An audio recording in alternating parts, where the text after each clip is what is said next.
তো রিমা খার্লিন এখন বাংলাদেশের অসংখ্য অনেক জনপ্রিয় এবং অথেন্টিক একটা ব্র্যান্ড, কসমেটিক্স ব্র্যান্ড, যেখানে আসলে আমাদের বাংলাদেশের মানুষের কথা চিন্তা করেই আসলে এই হার্লেন বাজারে এসছে। এবং আপনারা যদি যে কোশ্চেনটি একটু আগে ইমন ভাইকে করেছিল যে ফেক বা কি বলে যে কপি নকল ভেজাল যে প্রোডাক্ট বের করছে, এইটার জন্য তো যা যা করণীয় সবই করছে। বাট আমি একটা কথাই বলবো, রিমা খার্লিন শুধুমাত্র হার্লেন স্টোরেই আপনারা পাবেন, এবং এইটা আমাদের পুরো বাংলাদেশেই অলমোস্ট 200টার উপরেও, এটা 1000 ছাড়িয়ে যাবে।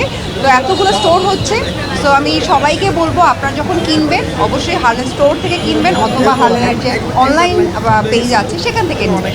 এই আর আমি তো অলরেডি হার্লেনের ব্র্যান্ড অ্যাম্বাসেডার লিলি ক্রিমের এবং অরিক্সের।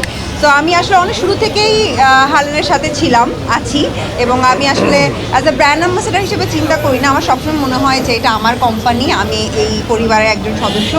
এবং মজার বিষয় বলি, আমার বাসায় এখন হার্লেন স্টোরের যত প্রোডাক্ট, আমি সব কিছুই এখন আমার বাসায় জামা কাপড় ধোয়া হয় অরিক্স দিয়ে।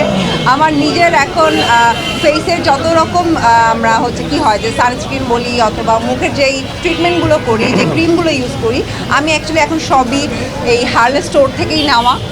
শ্যাম্পু থেকে শুরু করে এভরিথিং, কারণ আমি অলরেডি ফ্যান হয়ে গেছি। প্রত্যেকটা প্রোডাক্ট এত ভালো। আর হার্লেন স্টোরে আসলে আপনারা বুঝতে পারবেন, এখানে এত এত এত প্রোডাক্ট আছে যে আসলে কোনটা ছেড়ে কোনটা নিব এটাতে কনফিউজড হয়ে যায়।